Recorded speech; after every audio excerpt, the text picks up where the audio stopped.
पहाड़ों में अपने परिवार के साथ रहने वाला कैरिक एक जवान लड़का है जो रूप बदल सकता है। वो इंसान का रूप ले सकता है, लेकिन वो शेर की तरह रहता है। उसे इंसानों से मिलने की मनाही है, लेकिन समय के साथ उसकी इंसानों को जानने की इच्छा बढ़ती है। वो अपने परिवार को छोड़ देता है और एक इंसानी परिवार उसे गोद लेता है। एक सुबह अपने गोद लिए माता पिता और भाई बहनों के साथ नाश्ता करते वक्त कैरिक अखबार में जानवरों के हमलों की खबर पढ़ता है। उसे पता चलता है हाल में कई तरह के जानवरों से हादसे हुए हैं। उस सुबह मार्लिन और डोनाल्ड को अलविदा कहकर वो अपनी गोद ली माँ के साथ नई स्कूल की सैर के लिए गाड़ी में बैठता है। मेलोडी भी साथ चलने की जिद करती है। रास्ते में कैरिक देखता है कि दो कौए उसका पीछा कर रहे हैं। उसे शक होता है, क्या वो भी रूप बदलने वाले हैं? शाम को परिवार एक होटल में रुकता है। कौए अभी भी उनके पीछे हैं। रात में कैरिक को बाहर से आवाज आती है। वो खिड़की पर जाता है, ये समझने की क्या हो रहा है। तभी वो भेड़ियों का झुंड एक गली की ओर दौड़ते देखता है। अचानक पास के मकान की बत्तियां बुझ जाती हैं। सुबह परिवार फिर से रास्ते पर निकलता है।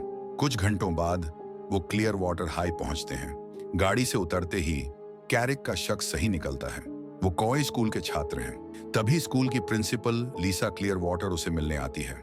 वो उसका स्वागत करती है और पूछती है, एना आर्स्टन को कैरिक कैसे मिला? लीसा बताती है, कैरिक के असली माता पिता कभी नहीं मिले। कई साल पहले एना एक सामाजिक कार्यकर्ता थी। उसे कैरिक को बचाने का फोन आया। वो डरा हुआ और सब पर शक करता था।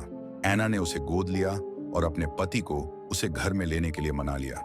जब कैरिक हाई स्कूल शुरू करने वाला था, एना को क्लियर वाटर हाई में दाखिला का न्योता मिला। उसे लगा ये कैरिक के लिए नए दोस्त बनाने का अच्छा मौका है, क्योंकि वो शहर में बहुत अकेला और अलग महसूस करता था। एना के सवालों के जवाब देने के बाद लीसा कैरिक से अकेले बात करना चाहती है। वो बताती है उसे कैरिक का सालों पुराना राज पता है। इस स्कूल में सभी रूप बदलने वाले हैं।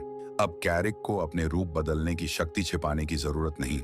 अचानक स्कूल का अलार्म बजता है। लीसा ये देखने जाती है कि क्या हुआ।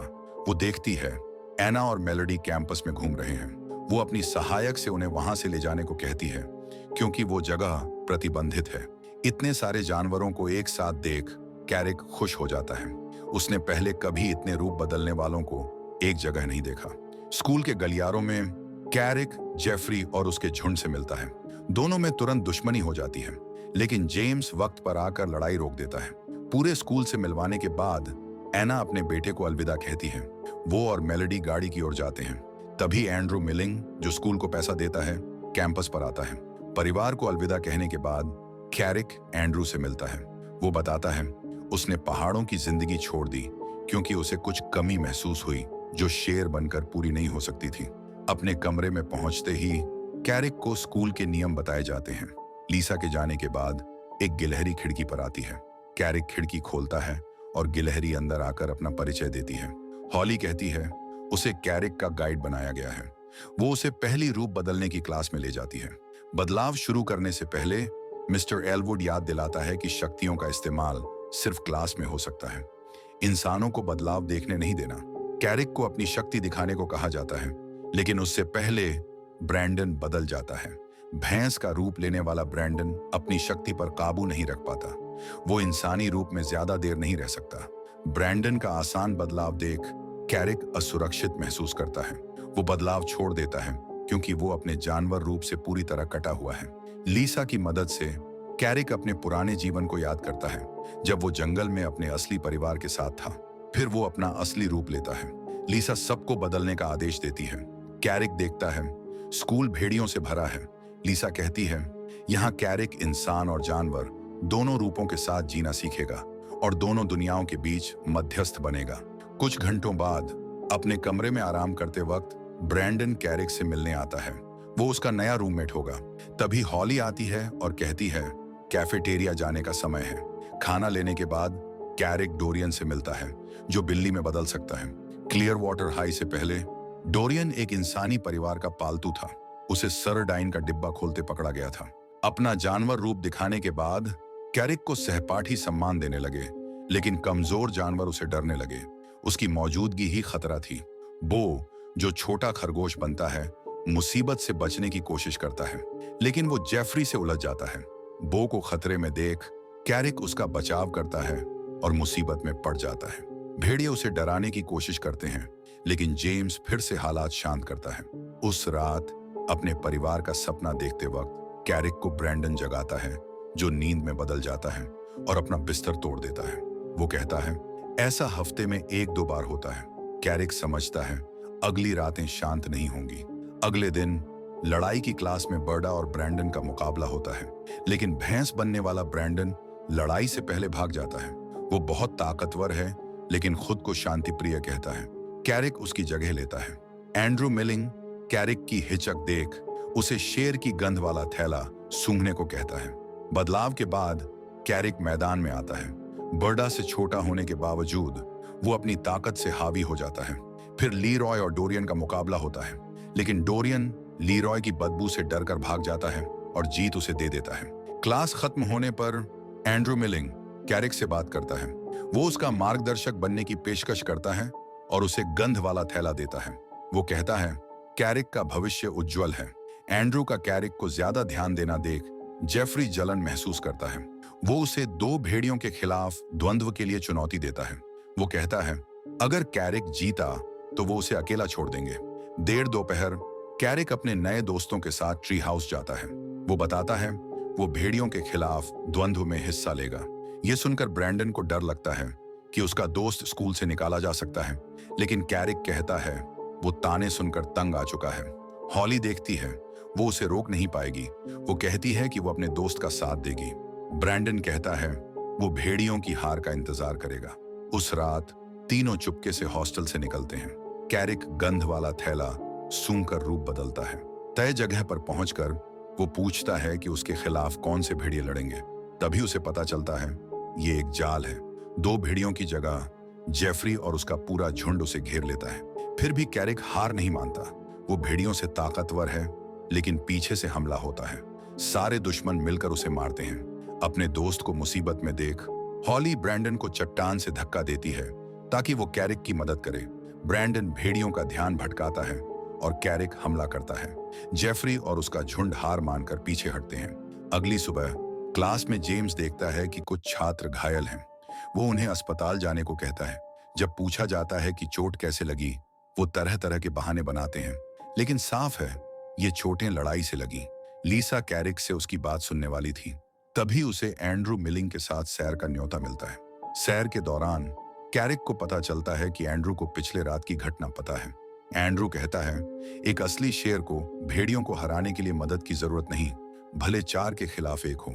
कैरिक छोटा था जब उसने अपना असली परिवार छोड़ा। उसे शिकार करना नहीं सीखा। एंड्रू उसे सिखाने का फैसला करता है ताकि वो सच्चा शिकारी बने। सैर के बाद एंड्रू कैरिक को स्कूल लाता है। लीसा उसे डांटती है कि किसी छात्र को खास व्यवहार नहीं देना। वो कैरिक से कहती है अगर उसे स्कूल में रहना है तो नियम मानने होंगे। उसे क्लास के बाहर कभी दूसरों से लड़ाई नहीं करनी। लीसा के जाने के बाद हॉली और ब्रैंडन पूछते हैं कि क्या हुआ। बात करते वक्त कैरिक लू को जंगल की ओर जाते देखता है। वो तुरंत उसके पीछे जाता है। दोनों कुछ टीचरों को जानवरों के हमलों के बारे में बात करते सुनते हैं। वो मानते हैं ये हमले जानवरों ने खुद नहीं किए, इसमें रूप बदलने वाले शामिल हैं। अगर इंसानों को पता चला तो दोनों प्रजातियों का शांतिपूर्ण साथ रहना मुश्किल हो जाएगा। लीसा और वुडवॉकर काउंसिल को हमले रोकने की योजना बनानी होगी। स्कूल लौटते वक्त कैरिक बताता है कि जब वो अपनी माँ और बहन के साथ पास के शहर में था, उसने 4 भेड़ियों को इंसानों पर हमला करते देखा। उसे लगता है वो जेफरी और उसके दोस्त थे। अगले दिन एंड्रू कैरिक को जंगल में पहला पाठ सिखाने ले जाता है। वो कहता है जितना ज्यादा वो रूप बदलेगा उतना आसान होगा अपने दोनों रूपों को नियंत्रित करना। इससे वो इंसान और जानवर दोनों रूपों में अपना सर्वश्रेष्ठ निकाल पाएगा। शिकार शुरू करने से पहले शेर को अपना शिकार चुनना होगा और चुपके से जाल बिछाना होगा। हिरण पकड़ने के बाद दोनों खाना बांटते हैं। कुछ घंटों बाद स्कूल लौटते हैं। बातचीत में एंड्रू बताता है उसकी एक बेटी थी जो अगर जिंदा होती तो कैरिक की उम्र की होती। उस दिन ब्रेक में लू देखती है कि कैरिक ने खाना मना किया। वो पूछती है क्या वो भूखा नहीं है। कैरिक बताता है उसने सुबह एंड्रू के साथ शिकार किया और पहला शिकार पकड़ा। यह सुनकर लू उठकर चली जाती है। उसे याद आता है जब उसकी मां पर शेर ने हमला किया था, तब से वो ठीक से चल नहीं पाती। लू से सुलह करने के लिए कैरिक उसके पीछे जंगल में जाता है, लेकिन उसे पकड़ नहीं पाता। शाम को अपने कमरे में सोने की कोशिश करते वक्त कैरिक को जेफरी की भौंक सुनाई देती है। खिड़की से देखकर वो समझता है कि भेड़िए कुछ योजना बना रहे हैं। उनकी योजना जानने के लिए वो उनका पीछा करता है। पास के शहर में भेड़िए एक सिक्योरिटी गार्ड को डराकर फैक्ट्री में घुसते हैं। कैरिक उन्हें पकड़ लेता है। उनका पीछा होते देख भेड़िए बिल्ली पर हमला करने को एकजुट होते हैं, लेकिन एंड्रू मिलिंग वक्त पर आता है और लड़ाई शुरू होने से पहले रोक देता है। वो सारे छात्रों को गाड़ी में बैठने को कहता है। भेड़ियों को स्कूल ले जाया जाता है। कैरिक को अकेले बात के लिए बुलाया जाता है। उसे पता चलता है उसके कोच एंड्रू ही इन हमलों के जिम्मेदार हैं। कैरिक निराश होकर कहता है उसे एंड्रू पर कभी भरोसा नहीं करना चाहिए था। कुछ साल पहले एंड्रू ने अपनी पत्नी और बेटी को खो दिया, जो जंगल में एक शिकारी द्वारा मारे गए थे। तब से वो इंसानों से नफरत करता है। उसके मुताबिक इंसानों ने दुनिया पर कब्जा किया और जानवरों को दबाया, जिससे कई प्रजातियां खत्म हो गईं। पिछले 50 सालों में वुडवॉकर काउंसिल ने इंसानों को प्रकृति और जानवरों की रक्षा के लिए प्रेरित किया, लेकिन कुछ नहीं बदला।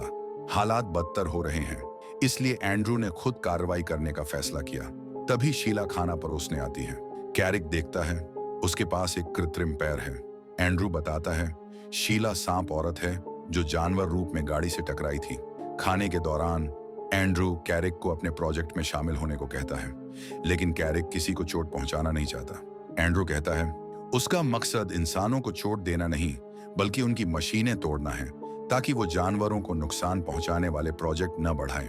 कैरिक वादा करता है वो इस बात को गुप्त रखेगा। वो एंड्रू के प्रस्ताव पर सोचने को कहता है। अगली सुबह वो ब्रैंडन को लड़ाई की ट्रेनिंग में मदद करता है।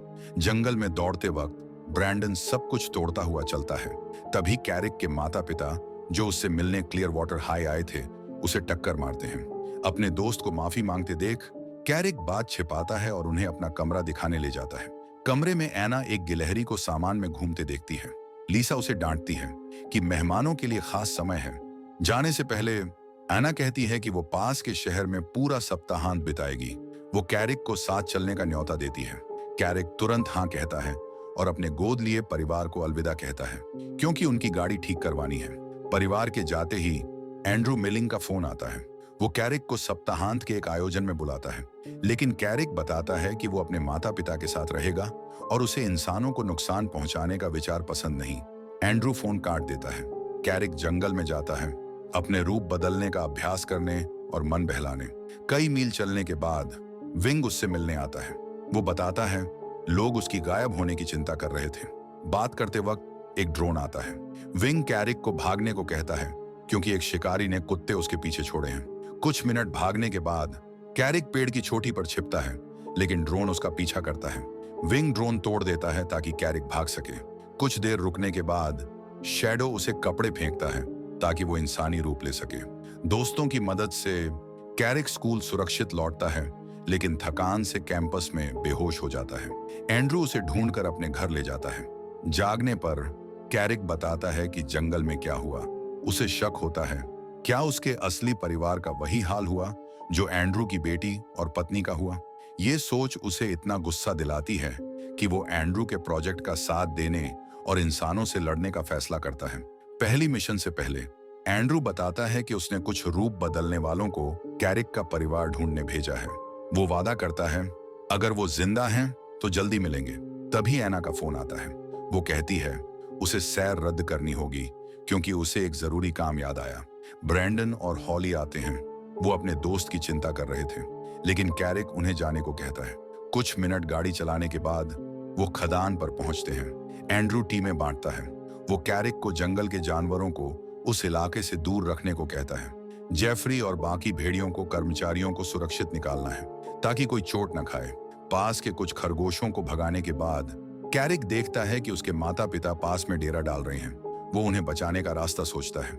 डर कर वो एंड्रू को फोन करता है। एंड्रू कहता है उसने कैरिक के परिवार को उस घाटी में तंबू लगाते देखा, लेकिन वो सुरक्षित हैं। गुस्साए भेड़ियों को देख कर्मचारी डर जाते हैं और हमले से बचने के लिए गाड़ी में भागते हैं। कर्मचारियों के जाने के बाद डैन गाड़ी में चढ़कर लकड़ियां गिराने लगता है। कैरिक उसे मिशन रोकने को कहता है। उसे डर है कि उसका परिवार प्रभावित होगा। ब्रैंडन और हॉली मदद के लिए आते हैं। भेड़िए शैडो और विंग को ऊपर उड़ते देख डर जाते हैं। उन्हें डर है कि प्रिंसिपल को खबर मिलेगी और वो निकाले जाएंगे। झुंड मिशन छोड़कर खदान से भागता है। लू आती है और डेरेक को समझाती है, खदान बंद करने के बेहतर रास्ते हैं। अगर सब तोड़ दिया तो इंसान बदला लेंगे। लेकिन डेरेक लू को धक्का देता है। कौए उस पर हमला करते हैं। गुस्से में डेरेक भालू बन जाता है। ब्रैंडन अपने दोस्तों के बचाव में लड़ता है। हॉली की मदद से कैरिक डैन को गाड़ी से निकालता है और शेर बनकर उसे भगाता है। लेकिन तभी एंड्रू आता है और गाड़ी के पहियों के सामने की लकड़ी हटाता है। कैरिक से धोखा खाकर एंड्रू उस पर कूदता है। दोनों में द्वंद्व शुरू होता है, लेकिन लकड़ियां उस घाटी की ओर लुढ़कती हैं जहां कैरिक का परिवार है। वो लड़ाई छोड़कर अपनी जान जोखिम में डालकर परिवार को बचाने दौड़ता है। लकड़ियां चट्टान से नीचे आने की आवाज सुन एना सबको छिपने को कहती है, लेकिन मेलोडी हेडफोन लगाए होने की वजह से माँ की आवाज नहीं सुनती। लकड़ियां उसकी ओर आती हैं। वो चीखती है, लेकिन कैरिक उसे बचा लेता है। घबराकर एना अपनी बेटी को ढूंढती है। मेलोडी को जिंदा देख राहत पाती है। मेलोडी कहती है एक शेर ने उसे खतरे से बचाया, लेकिन डोनाल्ड को लगता है उसकी बेटी बकवास कर रही है।